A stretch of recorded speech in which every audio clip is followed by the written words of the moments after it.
சேரன் வந்து கார்த்திகா கழுத்துல வந்து தாலி கட்ட மாட்டேன்றாரு. அம்மா அப்பா பேச்சை கேட்டு அவங்க யாருக்கு கல்யாணம் பண்ணி தராங்களோ அவங்கள கல்யாணம் பண்ணிட்டு நீ சந்தோஷமா இருப்பா, நான் வந்து உன்னை கல்யாணம் பண்ண முடியாது, உனக்கு தாலி கட்ட முடியாது அப்படின்ற மாதிரி சொல்றாங்க. அப்புறம் எல்லாருமே வந்துட்டு ஏன் சேரன் அப்படி சொல்ற, எதுக்கு நீ இப்படி சொல்ற, கல்யாணம் பண்ணிக்கோனே பாவம் கார்த்திகா அப்படின்ற மாதிரி சொல்றாங்க. இவங்க உள்ள கூப்பிட்டுட்டு போய் இவனை மிரட்டினாங்களா, சொல்லு, ஏதாவது மிரட்டினாங்கன்னா சொல்லு, நாங்கள் பார்த்துக்குறோம் அப்படின்னு சொல்லிட்டு சோழன் சொல்றாரு.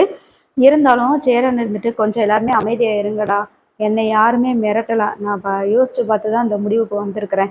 கார்த்திகா வேற யாரையாவது கூட கல்யாணம் பண்ணிக்கிறட்டும், விடிஞ்சா கல்யாணம் போயிட்டு கல்யாணம் பண்ணிட்டு சந்தோஷமா வாழட்டும், கொஞ்ச நாளைக்கு என்னை பற்றி நினச்சிட்டு இருப்பா, அதுக்கப்புறம் வந்து அவள் மறந்து அவளோட லைஃப்பை பார்க்க ஆரம்பிச்சிருவா, அதனால அவள் வந்து கல்யாணம் பண்ணிக்கிறட்டும் அப்படின்னு மாதிரி சொல்லிட்டு சேரன் வந்து ரூம்குள்ளே போயிடுறாங்க.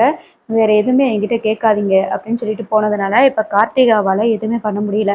அதான் அவனே வந்து உனக்கு தாலி கட்ட மாட்டேன்னு சொல்லிட்டான்ல, இப்பயாவது வீட்டுக்கு வாரியா அப்படின்னு சொல்லிட்டு கூப்பிடுறாங்க கார்த்திகாவோட அம்மா. அப்புறம் இல்லை இல்லை, நீங்கள் தான் ஏதோ சொல்லியிருக்கீங்க, அவர் மிரட்டியிருக்கீங்க, நீங்கள் என்ன வேணாலும் சொல்லிக்கோங்க, நான் இந்த வீட்டை விட்டு வரவே மாட்டேன் அப்படின்ற மாதிரி சொல்லி கார்த்திகா வந்து அந்த வீட்டை உட்காந்துக்கிறாங்க. நடேசனும் ஒரு பிள்ளைய வந்து இப்போ ஏமாற்றி எடுத்துகிட்டு போகிறேன், என் பையனை நீ என்ன சொல்லி மிரட்டி வச்சிருக்க, அதனால தான் கல்யாணம் வேண்டாம்னு சொல்லிட்டு போனான், கையில் தாலி எடுத்த பையனை நீ வேண்டான்னு சொல்ல வச்சிருக்கு அப்படின்ற மாதிரி நடேசனும் பேசுகிறாரு.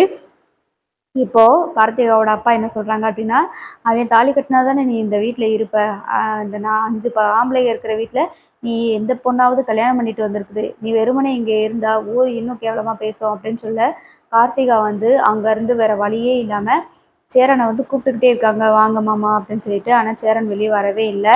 சரி, இனிமே வந்து ஒரு தாலி கட்ட மாட்டாரு அப்படின்னு சொல்லிட்டு கார்த்திகா வந்து அவங்க வீட்டுக்கு போயிடுறாங்க.